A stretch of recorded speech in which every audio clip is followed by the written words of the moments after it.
Film की शुरुआत में हमें 1944 का वक्त दिखाया जाता है। हम देखते हैं बहुत बड़ी जंग चल रही है। नाजी आर्मी एक आदमी को पकड़कर अपने साथ ले जा रही थी। उसके मुंह पर कपड़ा ढका हुआ था और उस आदमी का दोस्त बस उसे देखता ही रहता है। वो सोचता है कि आखिर ये आर्मी मेरे दोस्त को कहाँ पर ले जा रही है। जब उस आदमी के चेहरे से कपड़ा हटाया जाता है तो पता चलता है कि ये इंडियाना जोन्स है। दरअसल यहाँ पर नाजी बहुत सी एंटीक्स नायाब चीजों को जंग के बाद चुरा रहे थे। उन्हें उसी जगह पर ऐसी ऐसी चीजें मिली थी जो दुनिया में कहीं पर भी नहीं पाई जाती। इंडियाना भी यहाँ पर एक खास चाकू की तलाश में आया था। अब नाजी का एक साथी जिसका नाम वॉलर होता है वो उसे देखकर अपने बैग में रख लेता है। तभी उधर एक जोरदार धमाका हुआ था जिसमें इंडियाना बचकर निकल जाता है और एक गाड़ी में जाकर बैठ गया था। उसी गाड़ी में दो नाजी फौजी भी आकर बैठ जाते हैं। उन्हें ऐसा लग रहा था कि आगे उनका ड्राइवर बैठा है, इसलिए इंडियाना भी कुछ नहीं बोलता और बस गाड़ी चलाता रहता है। मगर आधे रास्ते में नाजी फौज को पता चल गया था कि ये इंडियाना है जो कि इनसे छूटकर भाग रहा है। अब जब उन्हें पता चलता है तो इंडियाना ने चलती गाड़ी से छलांग लगा दी थी और कुछ फौजियों को मारते हुए एक ट्रेन में चढ़ जाता है। उस ट्रेन में दरअसल सारे नाजी फौजी इस जगह से एंटीक्स चीजों को लेकर जा रहे थे। वो ट्रेन के डब्बे में पहुंचता है जहां पर वो कीमती चाकू था, मगर दिखने पर उसे पता चलता है कि वो असल नहीं बल्कि वो तो नकली था। ये बात नाजी के साथी वॉलर को पहले ही पता चल गई थी, इसीलिए उसने जानबूझकर उसे वहीं पर छोड़ दिया। वॉलर के हाथ में तो यहाँ पर बहुत ही कीमती मशीन लगी जो कि एक साइंटिस्ट ने बनाई थी, जिस वजह से वो टाइम ट्रेवल भी कर सकते थे। अब इन सब चीजों को वॉलर के पास इंडियाना का दोस्त भी देखता है जिसको इन्होंने पकड़ा हुआ था। उधर इंडियाना को बहुत ही एंटीक कीमती चीजें मिली थी। फिर वो वहाँ से एक दूसरे डब्बे में आकर बैठ जाता है ताकि कोई नाजी फौजी उसे पहचान ना पाए। इंडियाना उधर ही अपने दोस्त को भी देखता है जो कि कुर्सी से बंधा हुआ था। वो उसे छुड़वा कर अपने साथ ले जाता है। आगे वाले डब्बे में इंडियाना को वॉलर मिलता है जिसके पास डिवाइस थी। वो उसको मुक्का मार के वो डिवाइस ले लेता है जिससे टाइम ट्रेवल भी हो सकता था। फिर वो दोनों इस ट्रेन के ऊपर भागते हैं क्योंकि ट्रेन के अंदर उन्हें पकड़ा जा सकता था, मगर नाजी उन्हें हर हाल में पकड़ना चाहते थे,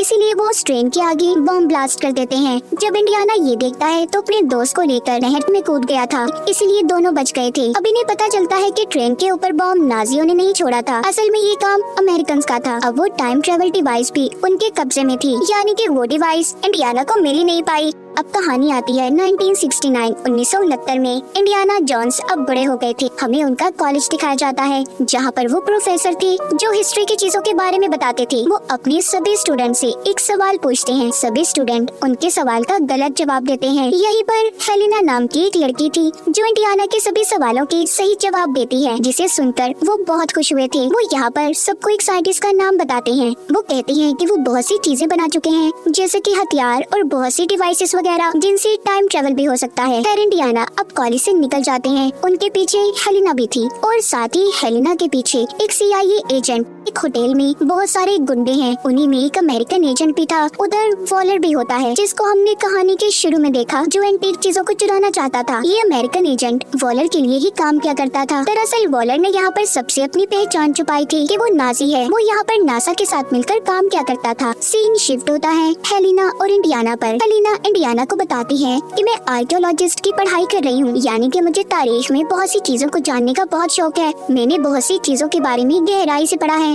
वो यहाँ पर उसी डिवाइस की बात भी करती है जो कि टाइम ट्रेवल डिवाइस थी। हेलिना कहती है मुझे अब वो डिवाइस, वो डायल ढूंढना है। ये सुनकर इंडियाना थोड़ा मायूस हो जाते हैं। वो हेलिना को अब अपने साथ उसी कॉलेज की लाइब्रेरी में लेकर जाते हैं जहाँ पर वो पढ़ाया करते थे। वो डिवाइस को निकाल कर हेलिना को दिखाते हैं क्योंकि अब तक इंडियाना ने उसे संभाल कर अपने पास रखा हुआ था। ये आधा हिस्सा है, आधा हिस्सा उस साइंटिस्ट ने तोड़ दिया था जब उसने इसे बनाया, क्योंकि वो साइंटिस्ट जानता था कि गलत कामों के लिए भी इस्तेमाल हो सकता है और कभी न कभी ये गलत हाथों में भी जरूर जाएगा। तभी उधर कुछ लोग आ जाते हैं जो कि CIA के एजेंट्स थे। इनमें वही CIA की एजेंट भी थी जिसको हमने हेलिना का पीछा करते देखा। उन्हें दरअसल ये बात पता चल गई थी कि इंडियाना के पास वो टाइम ट्रेवल डिवाइस है। वो उन पर गन कर लेते हैं। तभी यहाँ से हेलिना वो डिवाइस लेकर भाग गई थी। इंडियाना को पकड़कर एक वैन में डाल दिया जाता है और उनसे पूछती है कि बताओ वो डिवाइस कहाँ पर है। तभी आगे जाकर उनकी वैन रुक जाती है। आगे बहुत रश था क्योंकि आज के दिन नील आर्मस्ट्रांग चांद पर पहला कदम रखने वाले थे, इसलिए उनकी वैन को रोक दिया जाता है। अब ये सभी इंडियाना को लेकर पैदल जाने का फैसला करते हैं, लेकिन इंडियाना उन्हें चकमा देकर यहाँ से भाग गए थे। वो यहाँ से घोड़े पर चढ़ते हैं और फिर आगे ट्रेन में बैठकर यहाँ से निकल गए थे। आगे जाकर उनकी मुलाकात अपने दोस्त से होती है है क्योंकि वो अपने दोस्त के पास आ गए थे। उनके दोस्त बताते हैं कि हेलिना चोर है, वो एंटीक्स नायाब चीजों को चुरा कर मार्केट में बेचती है और बहुत वक्त उसने जेल में भी गुजारा है। सारी बातें सुनकर इंडियाना कहते हैं कि मुझे उसे ढूंढना होगा क्योंकि उसके पास कीमती डायल डिवाइस है। अब इंडियाना के दोस्त उनका सारा बंदोबस्त करते हैं। उन्होंने उनके नकली पासपोर्ट भी बनवा लिए थे। इंडियाना के दोस्त उन्हें उनकी कैब देते हैं जो कि बहुत पुरानी थी। वो बताते हैं कि तुम्हारे साथ किया गया हर एडवेंचर मुझे याद है। अगले दिन इंडियाना जब उसे ढूंढते हुए एक होटल में पहुंचते हैं तो हेलिना उस डायल की नीलामी कर रही थी।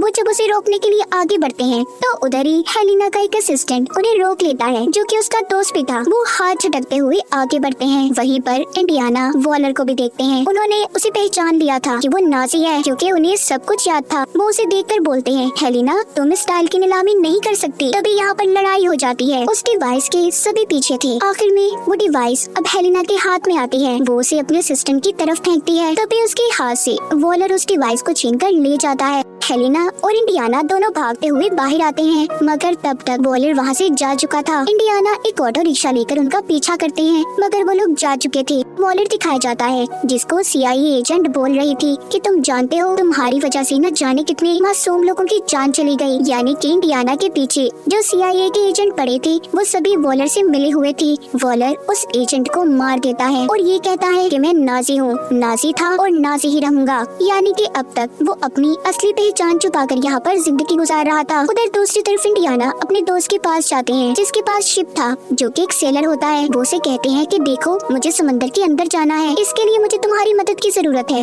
उनके साथ हेलिना और उसका असिस्टेंट भी थे। हेलिना तभी बातों के दौरान इंडियाना से पूछती है कि अगर आपको टाइम में पीछे जाने का मौका मिले तो सबसे पहले आप क्या करेंगे। वो कहते हैं अगर मुझे मौका मिला तो सबसे पहले मैं अपने बेटे को बचाऊंगा जो एक हादसे में मर गया था। ये बात कहकर वो उदास होकर वहाँ से चले जाते हैं। अब अगले दिन ये समंदर में अपना सफर शुरू करते हैं। उन्हें नाजी के शिप को ढूंढना था जो कि समंदर में डूबकर तबाह हो गया था। वहाँ पर बहुत से ढांचे भी पड़े थे जो उन लोगों के थे जो शिप में डूबकर मर गए थे। तभी वहाँ पर इनके पास एक व्हेल मछली आती है। इंडियाना उसे वहाँ से भगाते हैं। उन्हें उस शिप में एक बक्सा मिला था जिसे वो लेकर ऊपर आने लगते हैं। ऊपर इंडियाना की शिप में वॉलर के आदमियों ने कब्जा कर लिया था। जैसे ही वो उस बक्से को लेकर ऊपर आते हैं तो वो लोग उस बक्से को ले लेते हैं। उसमें एक बड़ा पत्थर था जिस पर अजीब सा कुछ लिखा हुआ था। अब ये उस पत्थर पर हेलिना को पढ़ने का कहते हैं क्योंकि वो आर्कियोलॉजिस्ट थी। यहाँ पर वो अपनी चाल खेलती है और सारी बातें उन्हें गलत बताकर एक बॉम्ब ब्लास्ट कर देती है। और अब इसी बात का फायदा उठाकर इंडियाना, हेलिना और उसका असिस्टेंट एक दूसरी कश्ती में चले जाते हैं। इंडियाना ने वो पत्थर भी साथ ले लिया था। जब वो ये देखते हैं कि वो पत्थर तो बहुत भारी है तभी वो उसमें आग लगा देते हैं। उन्हें लग रहा था कि शायद उसके अंदर कुछ तो जरूर होगा। जब वो उसे आग लगाते हैं तो उसमें से एक गोल्ड की शील्ड निकलती है जिस पर दरअसल ये लिखा था कि दूसरी डायल का हिस्सा कहाँ पर है। उन्हें एक जगह के बारे में भी पता चलता है जहाँ पर वो साइंटिस्ट दफन था जिसने टाइम मशीन को बनाया था और दूसरा हिस्सा उन्हें वहीं पर मिलना था।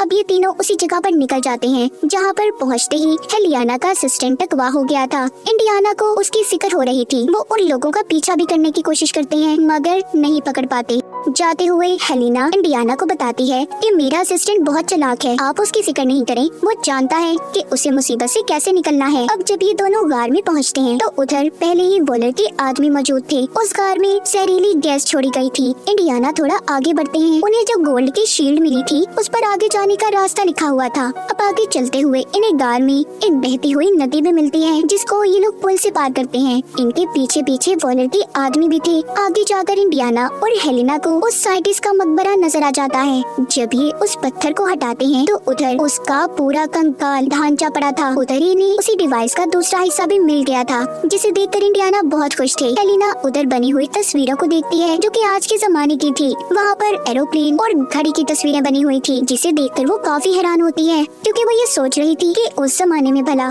इन चीजों के बारे में किसी को कैसे पता होगा। वो उसी साइंटिस्ट के ढांचे पर बंधी हुई घड़ी भी देखती है जो कि आने वाले जमाने की थी। वो देखकर बोलती है कि ये बात तो काफी हैरान है, जो घड़ी इन्होंने बांधी हुई है ये टेक्नोलॉजी तो अभी तक आई भी नहीं। दरअसल यहाँ पर हेलिना को बात समझ आती है कि साइंटिस्ट वक्त से छेड़छाड़ कर रहे हैं, टाइम ट्रेवल को जानते हैं। तभी इंडियाना भी ये सुनकर कहते हैं कि ये सारी बातें सच हैं। तभी उधर वॉलर आ जाता है जो कहता है कि साइंटिस्ट कभी भी गलत नहीं था था टाइम ट्रेवल हो सकता है। अब वो उस डिवाइस का दूसरा हिस्सा इनसे ले लेता है और साथ ही जो साइंटिस्ट ने हाथ पर घड़ी बांधी हुई थी उसको डिवाइस पर रखता है तो वो चलने लगी थी। यहाँ पर हेलिना का असिस्टेंट भी आ जाता है जो वॉलर पर हमला करता है। तभी उधर गोलियां चलना शुरू हो गई थी, इसी उसमें इंडियाना भी जख्मी हो गए थे। वो हेलिना से कहते हैं देखो तुम जाओ, तुम्हारी जान को खतरा हो सकता है। अब हेलिना और असिस्टेंट यहाँ से निकल जाते हैं। वॉलर और उसके आदमी इंडियाना को लेकर अपने साथ चले गए थे। ये सभी एयरपोर्ट की तरफ जा रहे थे। रास्ते में जाता हुआ वॉलर इंडियाना को बताता है कि मुझे वो जगह मिल गई है जहाँ पर मैं टाइम ट्रेवल कर सकता हूँ। अब तो मेरे पास डिवाइस भी है, मुझे किसी चीज का कोई डर नहीं। उधर ही हेलिना अपने असिस्टेंट के साथ उनका पीछा कर रही थी, इन्हें छुप कर देख रही थी।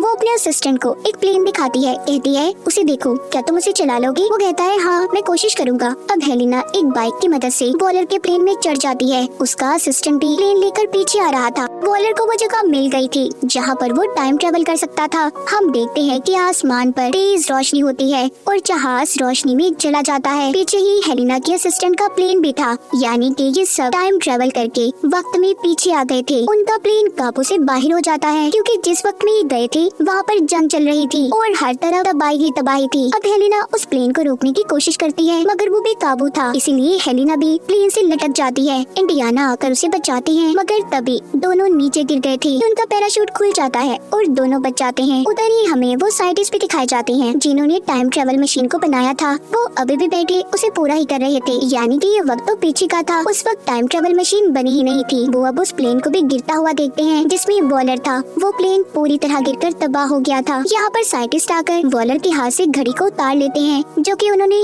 उनकी बांधी हुई थी, यानी कि प्रेजेंट में जो हमने देखा उनके ढांचे के हाथ पर। अब यहीं पर इंडियाना हेलिना को बताते हैं ये सारा प्लान साइंटिस्ट का था। उन्होंने अपने डायल को ऐसे सेट किया था कि अगर आने वाले कल में कोई उस डायल को इस्तेमाल करे तो वो उसी जगह पर पहुँच जाए जहाँ पर वो रहा करते थे। और देखो ऐसा ही हुआ है। मैं यहीं पर अब हमेशा के लिए रहना चाहता हूँ। मेरी जितनी भी जिंदगी बची है मैं बस यहीं पर रहकर गुजारना चाहता हूँ। तभी वो साइंटिस्ट उनके पास आते हैं और इंडियाना को घड़ी और वो डायल टाइम ट्रेवल मशीन देते हैं। कहते हैं कि इसे तुम अपने वक्त में साथ ले जाओ। इंडियाना कहते हैं नहीं, मैं अब यहाँ से कहीं नहीं जाना चाहता। तभी हेलिना कहती है आप यहाँ पर टाइम ट्रेवल करके आए हैं, अगर आप यहीं पर रहे तो हमारे लिए मसले खड़े हो सकते हैं, इसीलिए आपको मेरे साथ चलना ही होगा। तभी वो उनके मुंह पर एक जोरदार मुक्का मारती है जिससे इंडियाना बेहोश हो जाते हैं। जब उन्हें होश आता है तो वो अपनी दुनिया में थे, यानी कि अपने वक्त में प्रेजेंट। उनके मौजूदा दौर में वही घड़ी और टाइम ट्रेवल मशीन उनके पास पड़ी थी जिससे ये अभी 2000 साल पीछे गए थे। उधर हेलिना आती है और बोलती है कि मैं जानती हूँ आप अकेले हैं। तभी वहाँ पर वो उनकी वाइफ को बुलाती है जो पहले उन्हें छोड़कर चली गई थी। ये सभी बहुत खुश थे और इसी के साथ ही इस फिल्म की कहानी भी यहीं पर खत्म हो जाती है।